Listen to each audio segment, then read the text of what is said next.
ABC 10 News at 5 starts right now. A crackdown on the unvaccinated. The new rules President Biden announced just today that could impact 100 million Americans. Plus, an intense altercation on a flight bound for San Diego. What may have led up to the incident. And Governor Newsom getting a last-minute boost in his bid to survive that recall election when the president is coming to California. ABC 10 News at 5 starts now. President Biden making an announcement that will impact tens of millions of Americans as he lays out his 6-point plan to fight the Delta variant. Thank you for joining us. I'm Lindsay Pena. And I'm Steve Atkinson. That plan includes strict new vaccine rules on federal workers, large employers, and healthcare staff. ABC's Alex Perche has the latest from Washington. President Biden laying out his new strategy to fight the Delta variant of COVID and boost vaccinations. Many of us are frustrated with the nearly 80 million Americans who are still not vaccinated, even though the vaccine is safe, effective, and free. His plan will have 6 steps. The president announcing executive orders, one requiring all federal executive branch workers to be vaccinated, another mandating employees and contractors with the federal government be vaccinated too. And this. Announcing that the Department of Labor is developing an emergency rule to require all employers with 100 or more employees that together employ over 80 million workers to ensure their workforces are fully vaccinated or show a negative test at least once a week. He's already called on schools to routinely test students and staff. He's also mandated masks for people on public transit and called on businesses to offer their employees paid time off to get the vaccine. But the CDC says only about 64% of adults in the U.S. are fully vaccinated, and there's a record number of COVID infections among children. They now account for 1 in 4 of all new cases.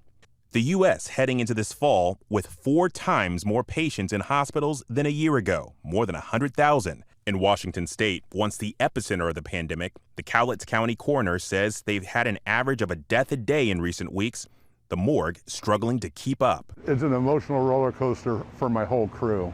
We're sad because we're losing community members. We shouldn't be losing people over something like this. And nearby in Oregon, Douglas County had its 162nd COVID-related death this week, an infant under the age of 1. Healthcare workers there calling the deaths over the past month tragic and heartbreaking. Alex Perche, ABC News, Washington. The president's announcement will likely have a big impact in San Diego. Legal analyst Dan Eaton says while the order that applies to federal workers and contractors is stricter than that for private employers, there could be a number of lawsuits stemming from this. You can see potentially not only private employers pushing back, but also potentially states pushing back and saying this intrudes on their police powers, that this is something that really ought to be left for them to do, and the federal government is overreaching. Eaton says there is still a large population that won't be impacted by the new mandates, like independent contractors. Meanwhile, President Biden is also cracking down on those refusing to wear masks on planes. I'm announcing that the Transportation Safety Administration, the TSA, will double the fines on travelers that refuse to mask. If you break the rules, be prepared to pay. And by the way, show some respect. But respect is not what you're seeing in this new video on a San Diego-bound flight. JetBlue says that 2 passengers on that flight from Fort Lauderdale to San Diego yesterday were kicked off the plane after being asked multiple times to follow the federal mask mandate. Our ABC 10 News reporter Ryan Hill is live at the airport to show us the heated exchange. Ryan. Yeah, Steve, the airline says that those 2 customers will not be allowed to fly with the airline in the future, but fellow passengers pulled out their phones and started rolling on the encounter just before the plane took off. As you can see in this video and at the beginning of the video that we have been given permission to show you, you can see an unmasked passenger getting physical with one of the flight attendants on that JetBlue flight destined for San Diego.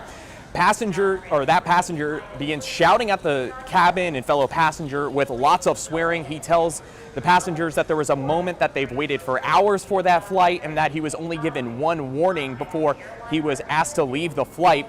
Later, the camera turns to a second passenger, a woman who is also being escorted off of that JetBlue flight.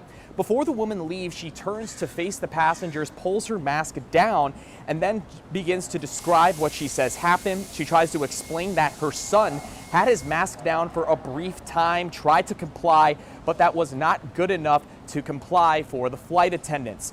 And also, in addition, the poster of this video that has now gone viral in a sense, that the flight attendant asked this woman to fix her son's mask at the entry of boarding on the flight. She didn't, and her husband also had her masks hanging off of their nose the entire time during the flight, or before it took off rather. And JetBlue also apologizes to all the other passengers that were on that flight. Ryan, thank you for that update. All right, a new ABC 10 News San Diego Union Tribune poll shows Californians are supportive of employers having the right to mandate workers get the vaccine.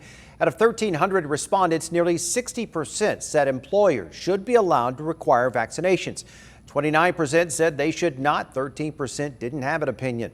In the very same poll, 53% of participants said the state of California should require everyone who can get vaccinated to do so. 36% said the state should not have that right. More cities are beginning to require vaccine passports to enter certain businesses, but a push to expand the system throughout California has been put on hold. ABC 10 News anchor Derek Stahl is going in depth to explain why. And do you both have proof of your vaccination on you today? In San Francisco, people have to show proof of vaccination to get into restaurants, bars, clubs, and gyms. It applies to everyone 12 and up. No negative tests accepted. Some Democratic state lawmakers have been in talks to expand similar rules statewide, but they just announced they've put those plans on hold for now. It was such an important policy with so many different moving pieces, and we are up against a deadline, and we wanted to make sure that if we did it, that it was done correctly. California's legislative session ends Friday. Lawmakers won't return until January. When they do, the bill's sponsors have hinted they might focus first on a slightly less controversial mandate, requiring employees at all businesses to show proof of vaccination or a negative test. That would be one step further from the president's new mandate only on large businesses. When you talk to some folks in the business community, they want a statewide protocol. Assemblymember Buffy Wicks says the whole goal is to increase California's vaccination rate, which stands at 66% of those eligible. We need to be higher. Those numbers need to be significantly higher. And I think about this as someone who has a almost 5-year-old who can't get vaccinated yet. So far, no state has adopted mandatory vaccine checks for customers to enter businesses, but several cities have, including New York City, New Orleans, and starting next week, Honolulu. Each of those places has their own digital vaccine verification systems, and Alexis Hancock of the Electronic Frontier Foundation says there have been some reports of glitches. What ended up occurring was when you got your vaccine, somebody could have put your birth date wrong, misspelling, and that got into the database. So usually people had to go through their state health department to actually clarify that and clear that up. She's also concerned about data privacy. She says governments that require vaccine checks need to pass rules preventing businesses from saving and selling your vaccine information. Check status at the door, but not log in store. Around the world, several countries like France, Italy, and China have vaccine passports, but one of the most closely watched programs is in Israel. In a paper last month, researchers said Israel's Green Pass was one of the reasons the country had one of the fastest vaccine rollouts in the world, writing the pass may have been particularly influential among young adults. Israel is now using its Green Pass to incentivize booster shots. I don't want to mandate anything, but I do want everyone to start thinking more collectively in a community sense. Assemblymember Akilah Weber of La Mesa says vaccine passports are not a foregone conclusion in California. She says it'll all depend on our vaccination rates and the infection rates this fall and winter. Derek Stahl, ABC 10 News. And we just got the latest COVID numbers into our newsroom. For the 6th day in a row, the county reported under 1,000 new cases, 720 tonight. 3 more San Diegans lost their lives to the virus. All right, a Flex Alert began about an hour ago for all of San Diego County. Our meteorologist, Angelica Campos, is joining us with the latest on those conditions. Angelica. Steve, something that doesn't happen very often, we have dew points in some parts of the county in the 70s, which means it's feeling very tropical, especially for Imperial Beach.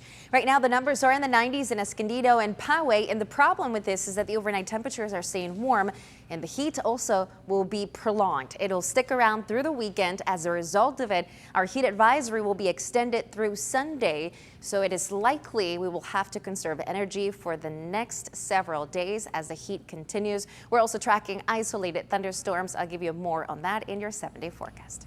All right, Angelica, thank you. President Biden is slated to campaign with Governor Newsom next week, just one day before the recall election.